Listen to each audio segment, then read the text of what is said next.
Hello, subject number one. Can you please say your name? Katie. Okay. Today, I want to start a documentary series talking about the heartbreaks of my friends. So I decided that I will start with you.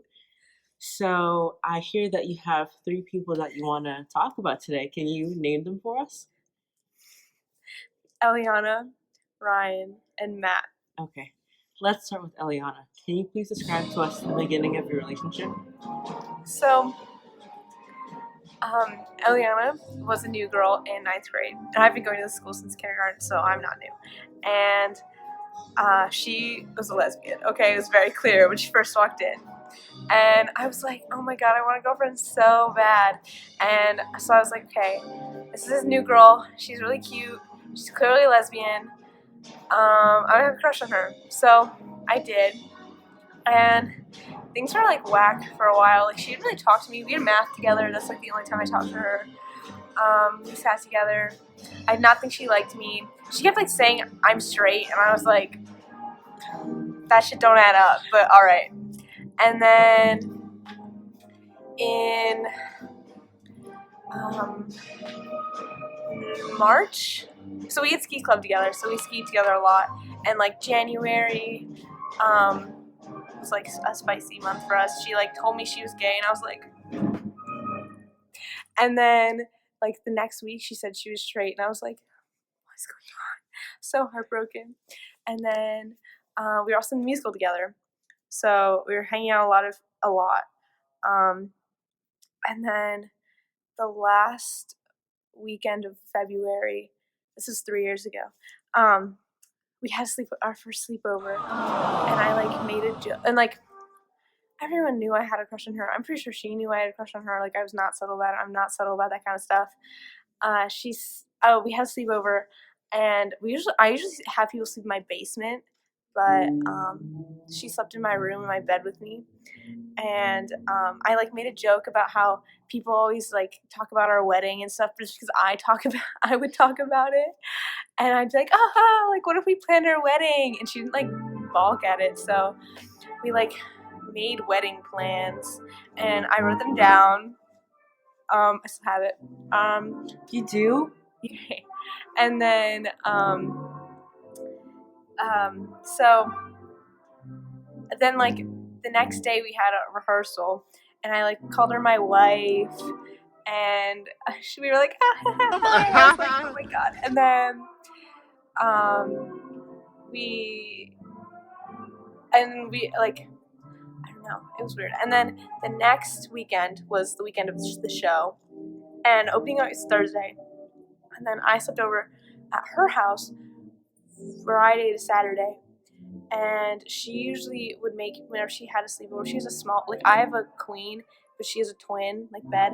And when people slept over at her house, she would make them sleep in a cot. And when she told me that, I was like, I really don't want to sleep in a cot. So I like got her, I doubt I convinced her. It did not take that much convincing to let me sleep in her bed with her.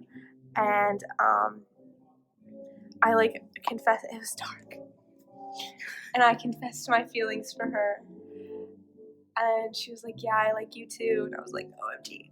And then we like started dating, I guess. She woke up the next morning and threw up because she was really nervous. We were both in the closet. She'd only realized she was gay in November so like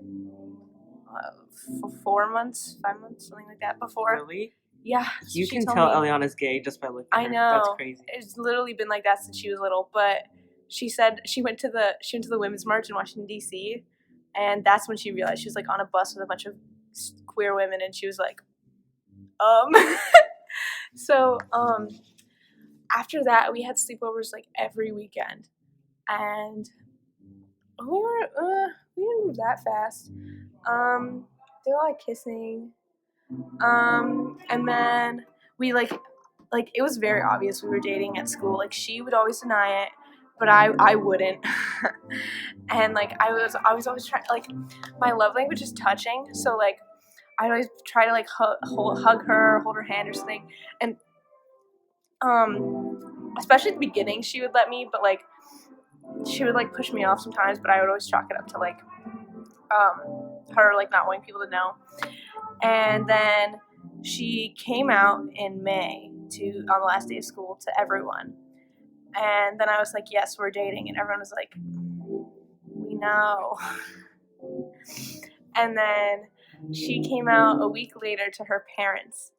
And her parents were like, she's actually on FaceTime with me when she did it. And because her dad was like falling asleep at the wheel. And I was like, haha, you should tell him you're gay to like surprise him and wake him up. And she was like, okay. And then she did it. And I was like, oops. And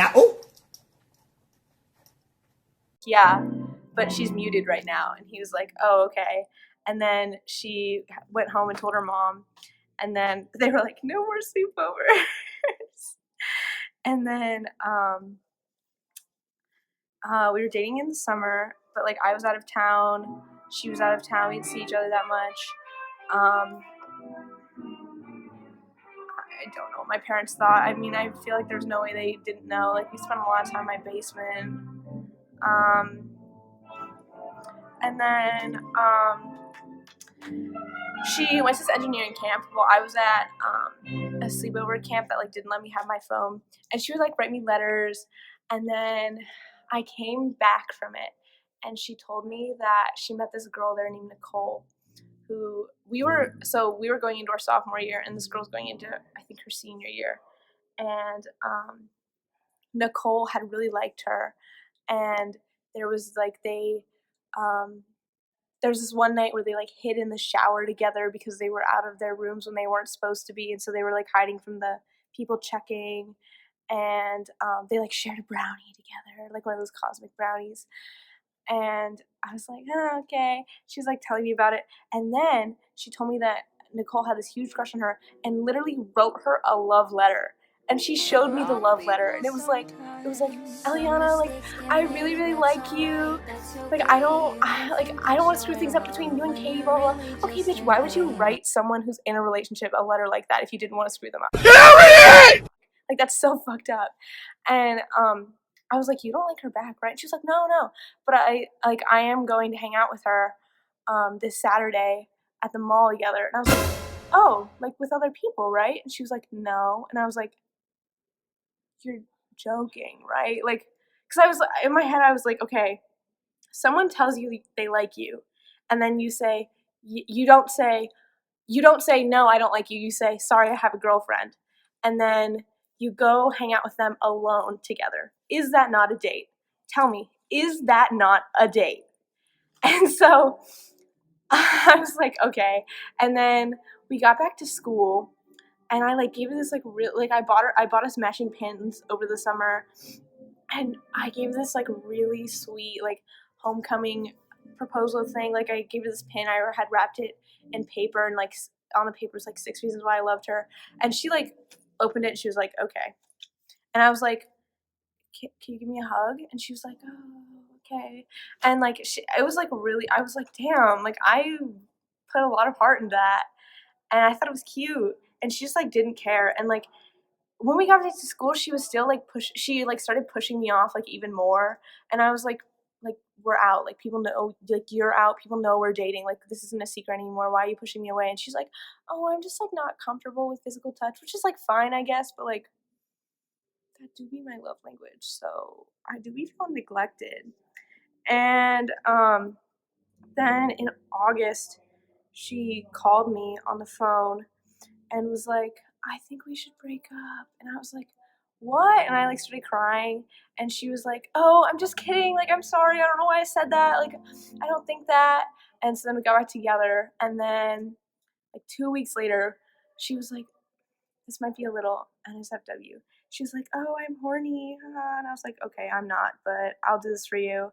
And so like we texted her or whatever, and then she finished, and then the very next snap she sent me was like her looking sad, and I was like, what's wrong? And I was like, oh, what's wrong? And she's like, I think we should break up. And I was like, ma'am, what? I was like, we've been together for I think 6 or 7 months at that point, and I was like, you're breaking up with me over Snap right after you used me? Like I was like, what the fuck? And so she broke up with me, and I was feeling terrible. I started crying. My parents were at curriculum night here, and I texted them, and I was like, you need to come home right now. And they were like, what's wrong? And I was like, it's fine, but like, please come home. So they come home, and I told them that she broke up with me, and that's essentially how I came out. Bad coming out story. Whatever. And they were like, oh my god, we're so sorry, because like that way, like they didn't have a chance to like be mad at me because I was sad. And they're like, we're so sorry, like blah blah blah, it's fine, like you'll be okay, and like, you know, whatever parents say to their kid who got broken up with. And then the next week, I think it was the next week, she like, it was like a Thursday, I think, and I went to school on Friday, and I was like, no, being really rude to her. And then that weekend, she like sent me a snap of her crying, and she was like, "Can we talk?" And I was like, "No." And then the next school week was the week of her birthday. I think it actually was her birthday, and we talked, and she was like, I regret like breaking up with you. I love you so much. Like, please, let's get back together. So we ended up getting back together, and we stayed together for another month or so. And you know, it wasn't that bad. We like actually went on a date. So that was kind of nice because it was like our first actual date. It was a picnic. It was kind of cute. But you know, she didn't like me anymore. So, and then we broke up actually at school. One of my teachers saw us actually. She's like, are you girls okay? Like, do you want to come inside? And we were like, oh, we're fine. So I was in the library with her, and she's like, can we talk? And I was like, because the second time she broke up with me, she's like, we should break up because I don't love you anymore. And I was like, what? And she's like, yeah, I've been saying I love you for like 2 months, but I like don't anymore. And I was like, damn, ouchie, that hurts my feelings. And like when I remember this. I went to school, and she was sitting in the library with John, and I walk up to them, and I'm like, say it to my face. And she's like, what? And I'm like, say it to my face. Tell me you don't love me. And John goes, I'm gonna go somewhere else. And he leaves, and she's like, I don't love you. And I was like, okay. So when we got back together, I was like, okay. I guess when we got back together, she wasn't like, I love you. She's like, oh, it's like, I'll love you again. Because I was like, oh, we can get back together because she loved me once, she could love me again, and like I love her enough for the both of us. That's something you should be thinking. So like she's like, I really miss you. So we got back together, and then I would say like I love you to her like while we were together, and she like wouldn't reply, or she'd be like, Katie, you know, like I don't think that. And I'd be like, so like it was like really awkward, and there's a lot of like tension between us, I guess, because I knew she was talking to Nicole, and like she was always on her phone. Like she was on her phone before that, but now like after we got back together the third time, she was constantly on her phone. Like I had to like pull the phone out of her hands to get her to look at me. Like she would be like, oh, I'm talking to my camp friends, blah blah. Okay, but what about me? Like I'm right in front of you, please talk to me. And so also I don't know if I want this on the internet, but there was an instance where we were getting like intimate, and I had asked her like, is this okay, like do you want to do this? And she said yes. But then so we did, and then later she told her friends like I didn't want to, like I was uncomfortable. And her friends were like, oh, she raped you and you should break up with her. And she told me that, and I was like, but you literally said yes to me. Like I don't know what else to do. Like I asked and you said yes. Like I didn't do it with threat of force. Like if she said no, I would have stopped. Like there was no reason that she should have felt like she had to say yes. And so that was really upsetting for me too, that she felt like she couldn't say yes or no to me. I don't know what that was about. That must be it for a long time. And and I still do be feeling kind of guilty about it, even though it is her fault. Because like I asked and she said yes. Like I can't read her mind, and like she always looked nervous when we were doing that because I thought it was because she was scared of getting caught, but I guess that time it was because she didn't want to do it. But like I don't know how I was supposed to know that. Um, and then so like her friends were telling her to break up with me, and like that was such a bad time in my life. Like I felt like everyone was against me, and so then she she was like I can't, like, so we